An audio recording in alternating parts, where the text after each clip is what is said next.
ಒಂದೇ ರೀತಿಯ ಮೀನು ಸಾರು ತಿಂದು ಬೇಜಾರಾದಾಗ ಒಮ್ಮೆ ಈ ಮೀನು ಸಾರನ್ನು ನೀವು ಟ್ರೈ ಮಾಡಿ. ನಿಜವಾಗ್ಲೂ ಎಷ್ಟು ಚೆನ್ನಾಗಿರುತ್ತೆ ಗೊತ್ತಾ. ನಾನು ಸ್ವಲ್ಪನೂ ತೆಂಗಿನಕಾಯಿ ಹಾಕಿಲ್ಲ, ಮತ್ತು ಸ್ವಲ್ಪ ಟೊಮೆಟೊ ಮತ್ತು ಈರುಳ್ಳಿ ಸ್ವಲ್ಪ ಜಾಸ್ತಿ ಹಾಕಿದ್ದೇನೆ. ಒಂದು ಒಳ್ಳೆ ರುಚಿಯನ್ನು ಕೊಟ್ಟಿದೆ. ಖಾರ, ಉಪ್ಪು, ಹುಳಿ ಫಸ್ಟ್ ಕ್ಲಾಸ್ ಆಗಿದೆ. ನಿಮಗೂ ಇಷ್ಟ ಆಗುತ್ತೆ. ವಿಡಿಯೋವನ್ನು ಸ್ಕಿಪ್ ಮಾಡದೆ ಪೂರ್ತಿಯಾಗಿ ನೋಡಿ. ಹಾಗೆ ವಿಡಿಯೋಗೆ ಒಂದು ಲೈಕ್ ಮಾಡಿ, ಕಮೆಂಟ್ ಮಾಡಿ, ಶೇರ್ ಮಾಡಿ. ಎಲ್ರಿಗೂ ನಮಸ್ಕಾರ. ಇಲ್ಲಿ ನಾನು 5 ಬಂಗುಡೆ ಮೀನನ್ನು ತಗೊಂಡಿದ್ದೇನೆ. ಕ್ಲೀನೆಲ್ಲ ಮಾಡಿ ಇಟ್ಕೊಂಡಿದ್ದೇನೆ. ಮೀನು ಕೂಡ ಹಾಗೆ ನೋಡಿ ತುಂಬ ಫ್ರೆಶ್ ಉಂಟು. ಈ ರೀತಿ ಫ್ರೆಶ್ ಬಂಗುಡೆ ಮೀನು ಸಿಕ್ಕಾಗ ಈ ರೀತಿಯ ಒಂದು ಮೀನು ಸಾರು ಮಾಡಿದರೆ ಫಸ್ಟ್ ಕ್ಲಾಸ್ ಆಗಿ ಇರ್ತದೆ. ಮಸಾಲೆಗೆ ನಾನಿಲ್ಲಿ 28 ಮೆಣಸಿನ್ಕಾಯಿ ತಗೊಂಡಿದ್ದೇನೆ. ನಾನು ಮಿಕ್ಸ್ ತಗೊಂಡಿದ್ದೇನೆ. ಬ್ಯಾಡಗಿ ಮೆಣಸಿನ್ಕಾಯಿ ಮತ್ತು ಗಿಡ್ಡ ಮೆಣಸಿನ್ಕಾಯಿ, 3 ಸ್ಪೂನು ಕೊತ್ತಂಬರಿ ಬೀಜ, ಅರ್ಧ ಸ್ಪೂನು ಸಾಸಿವೆ, 1 ಸ್ಪೂನು ನಾನು ಕಾಳು ಮೆಣಸು ತಗೊಂಡಿದ್ದೇನೆ, 1 ಸ್ಪೂನು ಜೀರಿಗೆ, 1/4 ಸ್ಪೂನು ಮೆಂತೆ, ಸ್ವಲ್ಪ ವಾಮಕಾಳು, 5 ಎಸಳು ಬೆಳ್ಳುಳ್ಳಿ, ದೊಡ್ಡ ಗಾತ್ರದ ಹುಣಸೆಹಣ್ಣು. ಇದೆಲ್ಲ ಹಸಿ ಮಸಾಲೆ ತಗೊಂಡಿರೋದು ನಾನು. ಇನ್ನಿದನ್ನು ನಾವೀಗ ಸಾಫ್ಟಾಗಿ ಗ್ರೈಂಡ್ ಮಾಡ್ಕೋಬೇಕು. ಈ ರೀತಿ ಮೀನು ಸಾರು ಮಾಡಿದರೆ ನೆಕ್ಸ್ಟ್ ಡೇಗಂತೂ ತುಂಬಾ ಚೆನ್ನಾಗಿರ್ತದೆ. ಇದು ಅಷ್ಟೊಂದು ರುಚಿಯನ್ನು ಕೊಡ್ತದೆ. ಈಗ ನಾನು ಇದಕ್ಕೆ ಕರಿಬೇವು ಸೊಪ್ಪನ್ನು ಹಾಕ್ತಾ ಇದ್ದೇನೆ. ಹಾಗೆ ಸ್ವಲ್ಪ ಅರಿಶಿನ ಹಾಕ್ಕೋಬೇಕು. ಮಸಾಲೆ ಈ ರೀತಿ ಸಾಫ್ಟ್ ಆಗಬೇಕು.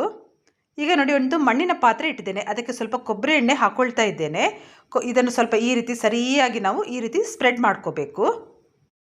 ಎಣ್ಣೆ ಬಿಸಿ ಆಗಲಿ. ಎಣ್ಣೆ ಬಿಸಿ ಆದ ನಂತರ ಕಟ್ ಮಾಡಿ ಇಟ್ಕೊಂಡಿರುವಂಥ ಈರುಳ್ಳಿಯನ್ನು ನಾನು ಹಾಕ್ಕೊಳ್ತಾ ಇದ್ದೇನೆ. ಇಲ್ಲಿ ನಾನು 2 ದೊಡ್ಡ ಈರುಳ್ಳಿಯನ್ನು ಸಣ್ಣ ಸಣ್ಣದಾಗಿ ಕಟ್ ಮಾಡಿ ಹಾಕ್ಕೊಂಡಿದ್ದೇನೆ.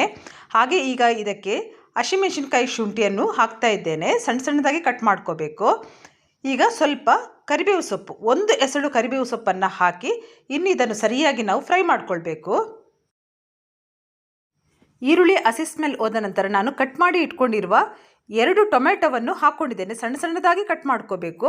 ಇದು ಮೀಡಿಯಮ್ ಸೈಜ್ ಟೊಮೆಟೊ. ಇನ್ನು ಇದನ್ನು ಸರಿಯಾಗಿ ನಾವು ಫ್ರೈ ಮಾಡ್ಕೊಳ್ಬೇಕು. ಇದರ ರಸ ಬಿಡಬೇಕು. ಚೆನ್ನಾಗಿ ಫ್ರೈ ಆಗಬೇಕಿನ್ನು. ರುಚಿಗೆ ತಕ್ಕಷ್ಟು ಉಪ್ಪನ್ನು ಹಾಕ್ಕೊಂಡು ಇನ್ನು ಇದನ್ನು ಸರಿಯಾಗಿ ಮಿಕ್ಸ್ ಮಾಡಿ ಇನ್ನು ಟೊಮೆಟೊ ಚೆನ್ನಾಗಿ ಬೇಯಬೇಕು. ಟೊಮೆಟೊ ಬೆಂದಿದೆ. ಈಗ ಗ್ರೈಂಡ್ ಮಾಡಿ ಇಟ್ಕೊಂಡಿರುವಂಥ ಮಸಾಲೆಯನ್ನು ಇದಕ್ಕೆ ಹಾಕಿ ಇನ್ನು ಈ ಒಂದು ಈರುಳ್ಳಿ, ಹಸಿಮೆಣಸಿನ್ಕಾಯಿ, ಶುಂಠಿ ಏನಿದೆಯಲ್ಲ ಟೊಮೆಟೊ, ಅದರ ಜೊತೆ ಇದನ್ನು ಈಗ ಸರಿಯಾಗಿ ನಾವು ಇದನ್ನು ಮಿಕ್ಸ್ ಮಾಡ್ಕೊಳ್ಬೇಕು. ಅದರಲ್ಲಿ ಒಂದು ಕುದಿ ಥರ ಬರ್ತದೆ. ಆ ನಂತರವೇ ಇದಕ್ಕೆ ನಾವು ನೀರನ್ನು ಹಾಕ್ಕೊಳ್ಬೇಕು. ಸರಿಯಾಗಿ ಮಿಕ್ಸ್ ಮಾಡ್ಕೊಳ್ವ. ಯಾಕಂದರೆ ಮಸಾಲೆ ಎಲ್ಲ ಹಸಿ ಮಸಾಲೆಯನ್ನು ಗ್ರೈಂಡ್ ಮಾಡಿರೋದಲ್ವ. ನೋಡಿ, ಈ ರೀತಿ ಸರಿಯಾಗಿ ಎಣ್ಣೆಯಲ್ಲಿ ಇದು ಫ್ರೈ ಆಗಬೇಕು. ಈ ಮಸಾಲೆಯ ಹಸಿ ಸ್ಮೆಲ್ಲು ಹೋಗಬೇಕು. ನೋಡಿ, ಈ ರೀತಿ ಕುದಿಬೇಕು. ಈಗ ನಾವು ಇದಕ್ಕೆ ಸ್ವಲ್ಪ ನೀರನ್ನು ಹಾಕಿ ಸರಿಯಾಗಿ ಇದನ್ನು ನಾವು ಹದ ಮಾಡಿಕೊಳ್ಬೇಕು. ತುಂಬ ತೆಳು ಅಂತನೂ ಬೇಡ, ಹಾಗೆ ತುಂಬ ಗಟ್ಟಿನೂ ಬೇಡ. ಸಾರು ಥರ ಮಾಡೋದು ಇವತ್ತು. ಸ್ವಲ್ಪ ನೀರನ್ನು ಹಾಕ್ಕೊಳ್ವ. ಸರಿಯಾಗಿ ಇದನ್ನು ಮಿಕ್ಸ್ ಮಾಡ್ಕೊಳ್ವ. ನೋಡಿ, ಈ ರೀತಿ ಇಷ್ಟು ಹದ ಆದರೆ ಸಾಕು. ಈಗ ಮುಚ್ಚಳ ಮುಚ್ಚಿ ಕುದಿಸ್ಬೇಕು. ಬನ್ನಿ, ಈಗ ಕುದೀತಾ ಉಂಟು ನೋಡುವ. ನೋಡಿ, ಮಸಾಲೆ ಎಷ್ಟು ಚೆನ್ನಾಗಿ ಕುದೀತಾ ಉಂಟು. ಈ ರೀತಿ ಕುದಿಬೇಕು. ಯಾಕಂದರೆ ಮೀನು ಹಾಕಿದ ಮೇಲೆ ನಾವು ಯಾವತ್ತೂ ಜಾಸ್ತಿ ಹೊತ್ತು ಕುದಿಸಲಿಕ್ಕೆ ಆಗೋದಿಲ್ಲ. ಈಗ ರುಚಿಗೆ ತಕ್ಕಷ್ಟು ಉಪ್ಪನ್ನು ಹಾಕಿ ಒಮ್ಮೆ ಇದನ್ನು ಸರಿಯಾಗಿ ಮಿಕ್ಸ್ ಮಾಡ್ಕೊಳ್ಬೇಕು.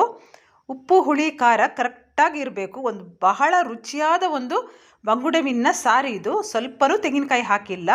ಈಗ ಕ್ಲೀನ್ ಮಾಡಿ ಇಟ್ಕೊಂಡಿರುವಂಥ ಮೀನನ್ನು ಇದಕ್ಕೆ ಹಾಕ್ಕೊಳ್ತಾ ಇದ್ದೇನೆ. ನೋಡಿ, ಫ್ರೆಶ್ ಮೀನಾದರೆ ಸಾರು ಕೂಡ ಸೂಪರಾಗಿ ಆಗ್ತದೆ. ಈ ಮೀನು ಸಾರು ನಮ್ಮ ಕುಚ್ಚಲಕ್ಕಿ, ವೈಟ್ ರೈಸ್, ರಾಗಿ ಮುದ್ದೆ ಮತ್ತು ಜೋಳದ ರೊಟ್ಟಿಗೆ ಸೂಪರ್ ಕಾಂಬಿನೇಷನ್. ಚಪಾತಿ, ನೀರು ದೋಸೆ ಮತ್ತು ನಮ್ಮ ಮಂಗಳೂರಿನ ಪುಂಡಿ ಅಂತ ಹೇಳ್ತೇವೆ ನಾವು, ಕಡುಬು, ಅಕ್ಕಿ ಕಡುಬಿಗೆ ಪುಂಡಿ ಅಂತ ಹೇಳ್ತೇವೆ. ಅದಕ್ಕಂತೂ ತುಂಬಾ ಚೆನ್ನಾಗಿರ್ತದೆ. ಅದು ನೆಕ್ಸ್ಟ್ ಡೇ ತಿನ್ನಬೇಕು. ಫಸ್ಟ್ ಕ್ಲಾಸ್ ಆಗಿರ್ತದೆ. ಇನ್ನು ಮೀನು ಚೆನ್ನಾಗಿ ಬೇಯಬೇಕು. ಬನ್ನಿ, ಮೀನು ಬೆಂದಿದೆಯಾ ನೋಡೋಣ. ನೋಡಿ, ಮೀನು ಬೆಂದರೆ ನಮಗೆ ಈ ಕಣ್ಣಲ್ಲಿ ಗೊತ್ತಾಗ್ತದೆ. ಕಣ್ಣು ಬೆಂದರೆ ಮೀನು ಬೆಂದಿದೆ ಅಂತ ಅರ್ಥ. ಇದು ಸ್ವಲ್ಪ ದೊಡ್ಡ ಬಂಗುಡೆ, ಚೆನ್ನಾಗಿ ಬೇಯಬೇಕು. ಮತ್ತು ವಾಮ ಹಾಕ್ತೇವಲ್ಲ, ಆಗ ಮೀನಿನ ಸಾರಿಗೆ ಒಂದು ಒಳ್ಳೆ ಪರಿಮಳವನ್ನು ಕೊಡ್ತದೆ. ತುಂಬ ಚೆನ್ನಾಗಾಗಿದೆ. ಒಳ್ಳೆ ಪರಿಮಳ ಕೂಡ ಬರ್ತಾ ಉಂಟು. ನೀವು ಕೂಡ ನೋಡಿ, ಒಮ್ಮೆ ವಾಮ ಹಾಕಿ ಟ್ರೈ ಮಾಡಿ. ಅಷ್ಟು ಚೆನ್ನಾಗಿರ್ತದೆ ಪರಿಮಳ ಅಂದರೆ. ನೋಡಿ, ರುಚಿ ರುಚಿಯಾದ ಬಂಗುಡೆ ಮೀನಿನ ಸಾರು ರೆಡಿಯಾಗಿದೆ. ಇವತ್ತಿನ ಮೀನು ಸಾರಿಗೆ ಸ್ವಲ್ಪ ಕೂಡ ತೆಂಗಿನಕಾಯಿ ನಾನು ಹಾಕಿಲ್ಲ.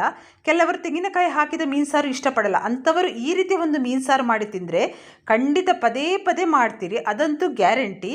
ಇವತ್ತಿನ ಈ ರೆಸಿಪಿ ನಿಮಗೆಲ್ರಿಗೂ ಇಷ್ಟ ಆಗಿದೆ ಅಂತ ನಾನು ಅಂದ್ಕೊಂಡಿದ್ದೇನೆ. ಇಷ್ಟ ಆದರೆ ಪ್ಲೀಸ್ ಲೈಕ್ ಮಾಡಿ, ಕಮೆಂಟ್ ಮಾಡಿ, ಆದಷ್ಟು ನಿಮ್ಮ ಫ್ಯಾಮಿಲಿ ಫ್ರೆಂಡ್ಸ್ಗೆ ಇದನ್ನು ಶೇರ್ ಮಾಡಿ.